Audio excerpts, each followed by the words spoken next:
As a mother, I never imagined my son would be the one to stand up and protect me. I spent my whole life shielding him, doing everything I could to keep him safe from a world that wasn't always fair. But on that fateful day, it was my 17-year-old boy who stepped into a courtroom, alone, facing powerful men who wanted to take away our home. I was terrified. I doubted him. But what happened next left the entire room in stunned silence. Could a teenager with no legal background pull off the impossible? If you've ever fought for your family, you know the fear and the hope I felt that day. If this story moves you, hit like and share it, because somewhere out there, another mother might need this message of hope. Drop a comment below. What would you do to protect the ones you love? And don't forget to subscribe so you never miss another story that reminds us all of the power of courage and determination. Now, let's go back to where it all began. When I held that eviction notice in my hands and my son made a choice no one saw coming. I am Angela Carter. I've spent my whole life learning to survive. Life has never been kind, but I thought I had learned to handle its cruelty. As a single mother, I did everything in my power to shield my son Jordan from the injustices of the world. I worked, I sacrificed, I fought. I thought if I just held on long enough, if I worked hard enough, we'd make it. But today I feel powerless. The paper in my hands is thin, almost weightless, and yet it feels heavier than anything I've ever carried. Eviction notice. The words glare back at me, cold and final. I've seen this happen to people like us before. Hardworking families pushed out of their homes, left with nowhere to go. People who tried, who struggled, who gave everything, only to lose it all anyway. I take a shaky breath and look around our small, worn-down house. The walls that once echoed with laughter now feel fragile, like they might crumble at any moment. This place isn't much, but it's ours. Was ours. I don't realize my hands are trembling until I feel Jordan's fingers wrap around mine. He's standing beside me, reading the paper over my shoulder. I wait for his reaction, for the same hopelessness I feel to sink into him, for his shoulders to slump under the weight of reality. But Jordan doesn't shrink. He doesn't sigh in defeat or look away. Instead, his grip tightens, his jaw clenches, and when he finally speaks, his voice is steady. Mom, this isn't right. I want to tell him that life isn't about what's right, that people like us don't win, that no matter how unfair it is, we don't get a say.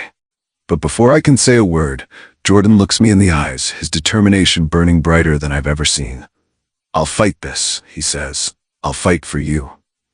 And just like that, my world shifts. I should have stopped him. I should have told him no. But deep down, in a place I wasn't ready to admit existed, I wanted to believe him. I laughed. Not because it was funny. No, there was nothing funny about this. It was the kind of laugh that slips out when life has beaten you down so many times that you no longer know how to react. A bitter, hollow sound. A 17-year-old? I shook my head, running a hand over my face.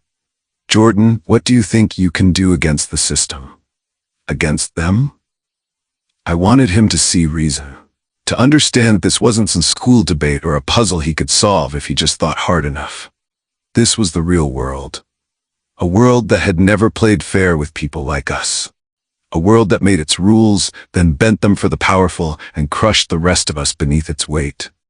Jordan wasn't listening. His jaw was set, his fists clenched at his sides. He wasn't a child throwing a tantrum. No, his determination was something deeper, something unshakable. I sighed, reaching for his hands, trying to ground him. Khan, my voice softened, but the weight of exhaustion pressed against every word. You're not a lawyer. You've never stepped inside a courtroom. We don't have money. We don't have power. We can't win. I wanted him to understand, not because I didn't believe in him, but because I couldn't bear to watch him get hurt. Because I had spent my whole life preparing him for disappointment, for the moment when the world would tell him no. And yet here he was, standing in front of me, looking at me like I was the one who didn't understand. But Jordan didn't back down. He didn't sigh in frustration or look away the way most kids would when their mother told them something was impossible. No, he stood firm, his eyes locked onto mine, steady, unwavering, defiant. Mom, you always told me to stand up for myself, to never let the world decide my worth. Are you really going to stop me from doing that today? His words hit me like a slap. How many times had I told him that? How many nights had we sat together at this very kitchen table, me lecturing him about resilience, about how people like us, people without money, without power, had to fight twice as hard just to be seen? And now, here he was, fighting. But this wasn't supposed to be his fight. It was mine. I was the mother. I was supposed to protect him, to bear the burdens, to keep him safe. I opened my mouth, but no words came out. Because the truth was, I was afraid. Afraid of the courtroom, of the judge who would scoff at him, of the powerful people who would crush him without a second thought. I had spent my life learning to accept the way things were, to survive. But Jordan, my son, he refused to do the same. And for the first time, I didn't know if that was bravery or a mistake we would regret. The days that followed felt like a blur. But one thing remained constant. Jordan. He barely slept, barely ate. At first I thought it was just a phase, a burst of youthful defiance that would fade once he realized the enormity of what he was up against. But it didn't fade. It intensified. Every night, long after I had finished my shift and dragged my aching body home, I found him in the same place, hunched over the kitchen table, surrounded by stacks of legal textbooks and printed case files. His fingers gripped a pen so tightly that his knuckles turned white. His eyes, red from exhaustion, flicked back and forth across the pages, absorbing every word. The flickering kitchen light cast shadows across his face, highlighting the determination etched into every line. He was studying, not the way a high school student crams for a test, but the way a man prepares for battle. And that's when it hit me. This wasn't just some naive idea to him. He wasn't playing pretend. He wasn't looking for a loophole or a shortcut. He was learning the law, piece by piece, case by case, as if his life depended on it. Because in a way, it did. I should have told him to stop, to rest, to accept that some fights can't be won. But I didn't, because for the first time in my life, I wasn't sure if I was supposed to. I stood outside his door more times than I could count. Some nights, I raised my hand to knock, ready to tell him to stop, to tell him he didn't have to carry this burden, that it wasn't his job to fix what the world had broken. But I never did. Instead, I just stood there, listening to the faint rustle of paper, the scratch of his pen against the page, the quiet murmurs as he repeated legal terms under his breath. Words no 17-year-old should have to learn just to keep a roof over his head. Then one night, I finally stepped inside. The room was dimly lit, the glow of the desk lamp casting a soft halo over his slumped figure. His head rested against an open book, the pages beneath him filled with scribbled notes, underlined phrases, and highlighted sections that he had probably read over a dozen times. His hand was still wrapped around a pen, as if he had been mid-thought when exhaustion finally claimed him. My heart clenched. I wanted to wake him, to tell him that he didn't have to do this, that I would find another way. But what way? We had no money for a lawyer, no time to fight. I reached for the thin blanket draped over the back of his chair and carefully laid it over his shoulders. For a moment, I just stood there, watching him sleep, his face, still so young, yet carrying the weight of something far beyond his years. And that's when it hit me. Jordan wasn't just fighting for himself, he was fighting for me. For us. For a chance, no matter how small, to prove that we mattered. That we weren't just another family the world could discard without a second thought.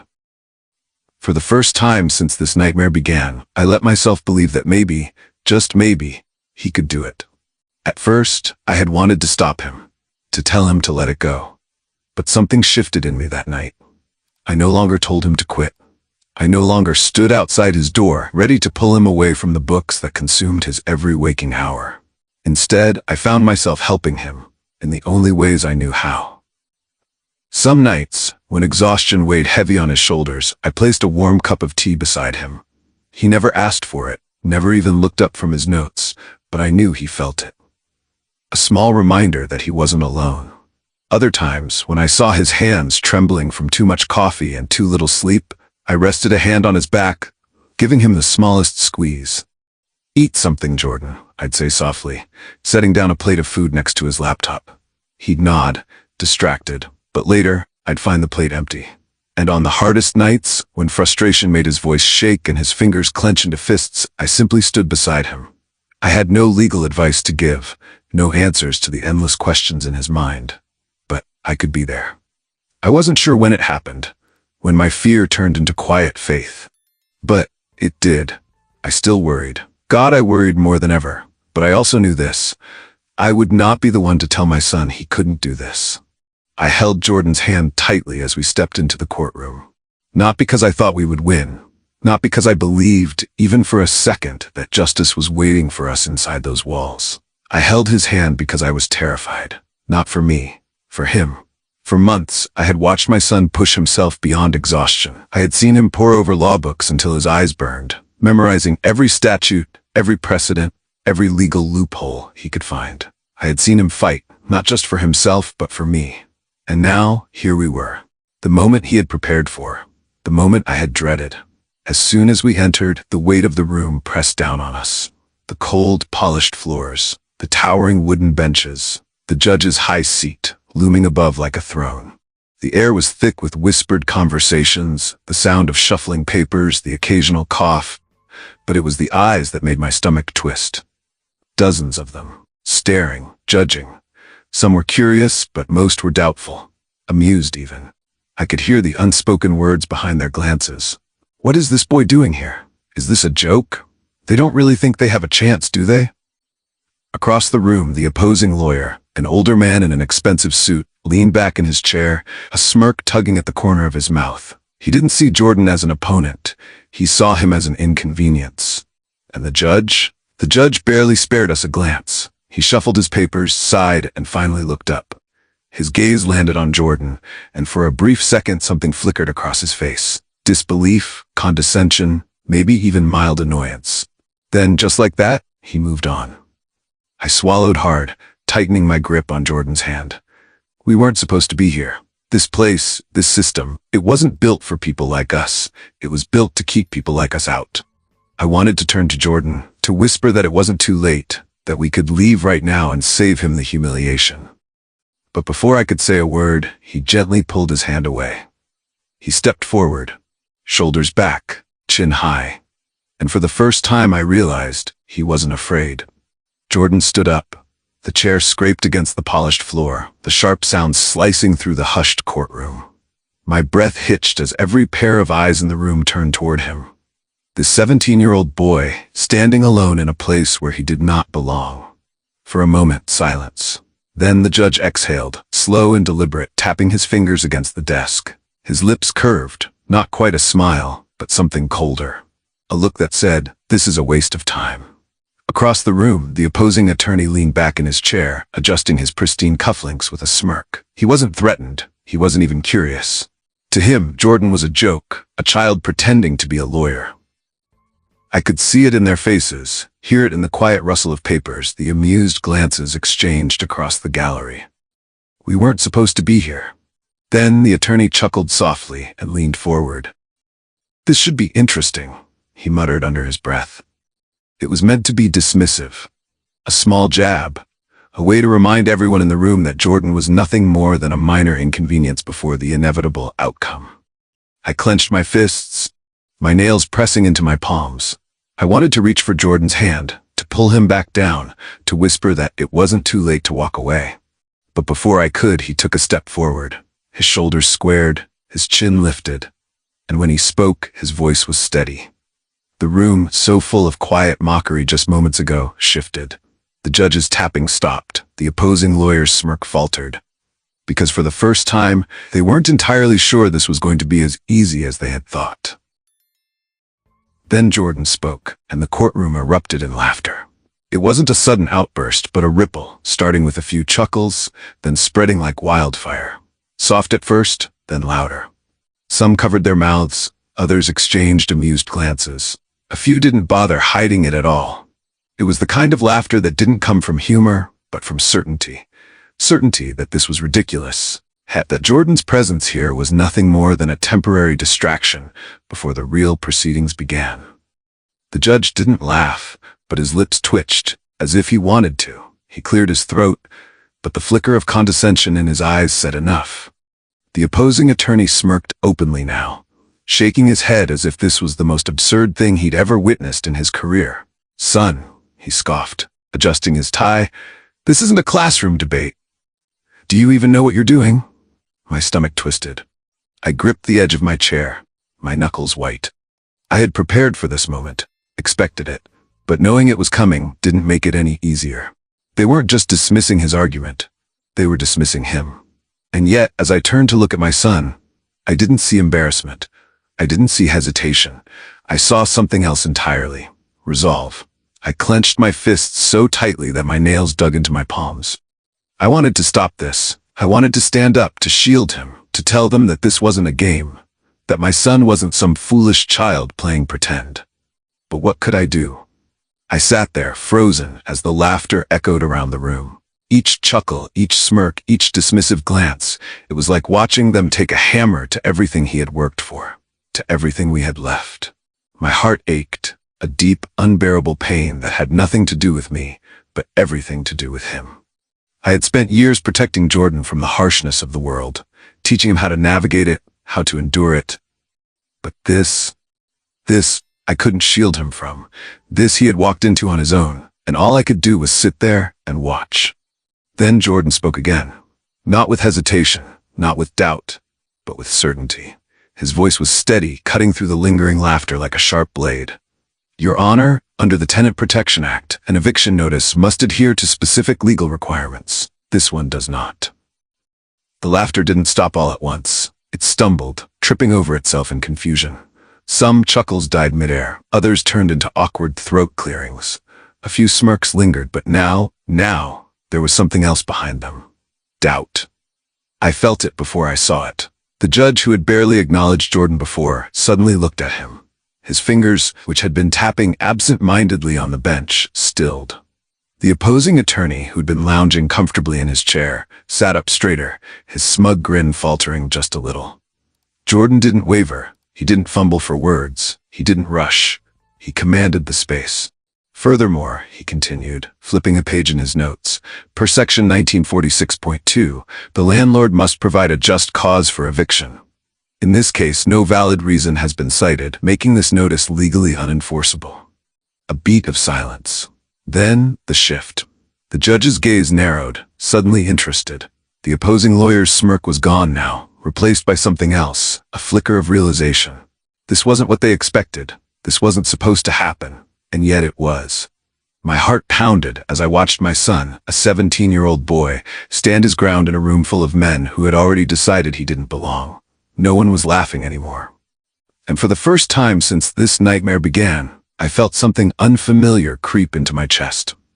Hope. The opposing attorney recovered quickly. Too quickly. He leaned forward, flipping through his own stack of papers with an exaggerated sense of ease. His smirk returned, just a little, like he had been waiting for this moment. That's a nice interpretation, son, he said smoothly, tapping his pen against the desk. But according to section 1954.53 of the Rent Control Act, landlords have the right to evict tenants under discretionary cause, provided notice is given, which, he lifted the eviction letter between his fingers with a theatrical shrug, this notice clearly does. I felt my breath catch. It sounded convincing. Too convincing. I wasn't a lawyer. I didn't know the law. But the confidence in his voice, the way he delivered his words, it made me doubt. I gripped the edge of my chair, my nails pressing into the worn fabric. But Jordan didn't even blink. That's incorrect. The words came calmly, firm, no hesitation. Jordan turned a page in his notes and met the attorney's gaze head-on. Section 1954.53 applies only to rent-controlled units under pre-1995 statutes. This property doesn't fall under that jurisdiction, making that argument irrelevant. A flicker of something passed over the lawyer's face. Annoyance. He opened his mouth as if to argue, but then, nothing, because he had no rebuttal. My heart pounded so hard I could hear it in my ears. The room was silent now, except for the quiet rustling of papers. The judge raised an eyebrow, turning his attention toward the opposing counsel with the slightest shift of interest. And in that moment, I realized something. Jordan wasn't just holding his own. He was winning. For the first time, the doubt in the room shifted, not toward us, but away from us. I saw it happen. The way the judge tilted his head ever so slightly, his fingers pausing on the papers before him. The way the opposing attorney's confident posture stiffened, his smirk replaced by a faint crease between his brows. And then, the gallery. The same spectators who had chuckled at Jordan just minutes ago were now leaning forward, their expressions no longer amused but intrigued. I had expected them to laugh at him. I had expected them to dismiss him. But I hadn't expected this. The moment when their skepticism cracked, when they began to wonder if maybe, just maybe, this boy knew exactly what he was doing. And for the first time, so did I. Then Jordan did something that no one in that room was prepared for. He flipped back a page in his notes, ran his finger down the eviction notice, and stopped right at a single line of text. "Your Honor," he said, his voice unwavering, "this eviction notice is invalid." The opposing attorney let out a soft chuckle, shaking his head.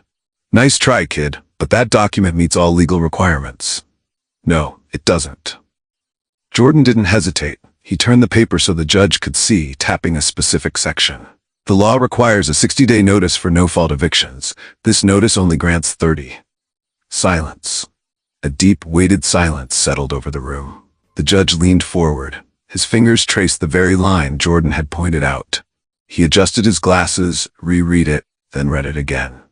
Across the room, the opposing attorney stiffened. The confidence in his expression flickered, his fingers now flipping through his own copy, scanning the document with growing urgency.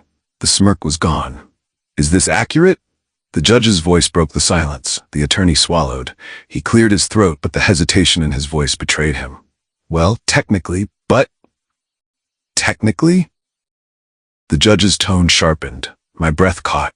I wasn't a lawyer. I didn't know the intricacies of the law. But I didn't need to. I saw it in the way the attorney's hands gripped the paper tighter. I saw it in the way the judge's expression shifted, from disinterest to scrutiny. And I saw it in the way Jordan stood there, steady, unshaken. My son had found the one crack in their foundation, and he had just shattered it.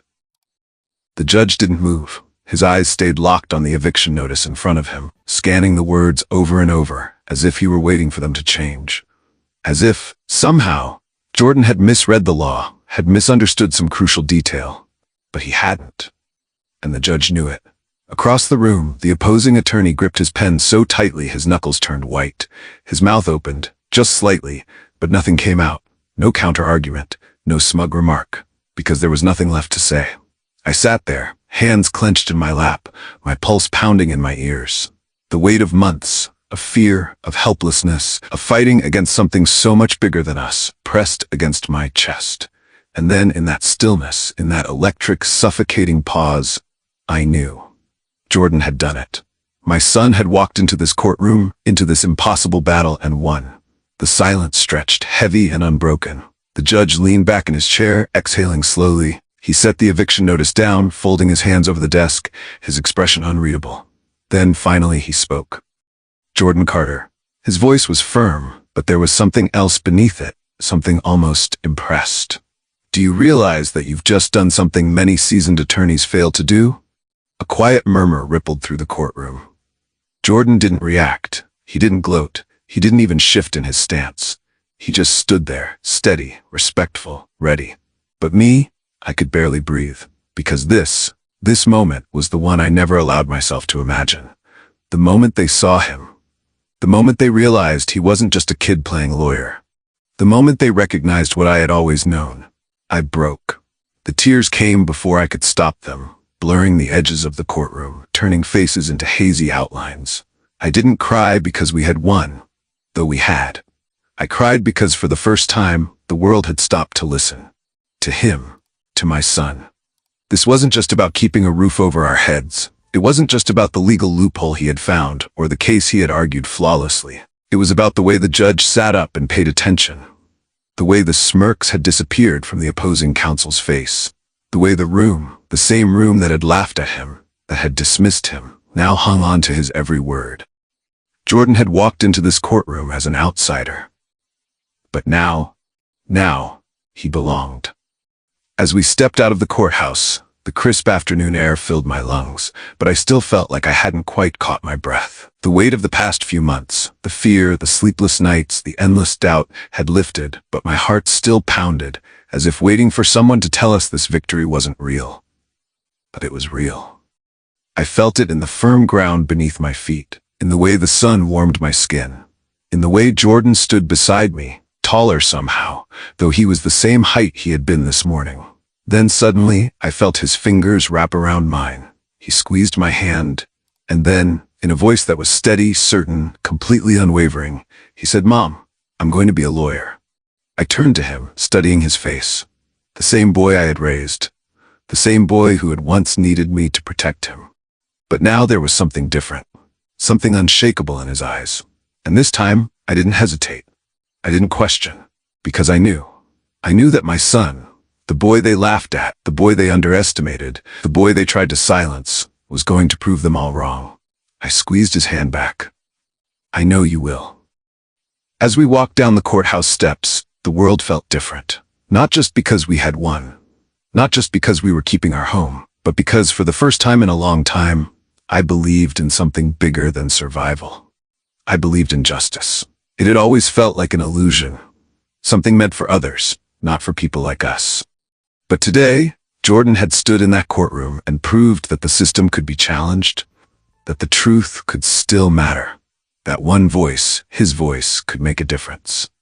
I looked at my son, the determination in his stride, the quiet fire still burning in his eyes, and I knew.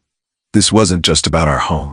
This was about every person who had been dismissed, every family who had been told they didn't matter, every voice that had been ignored. Jordan would not just fight for himself. He would fight for all of them. Because after today, he would never let anyone, not a landlord, not a lawyer, not a judge, not the system itself, trample over people like us again. And for the first time in my life, I wasn't afraid of what came next. If this story moved you, don't keep it to yourself. Hit the like button and share it with someone who needs to hear it. Let's remind the world that justice belongs to those who fight for it. And if you want more inspiring stories like this, subscribe to our channel and be part of a community that believes in courage, resilience, and standing up for what's right. Your support means everything. It helps us continue bringing you stories that matter. Thank you for watching, and we'll see you in the next one.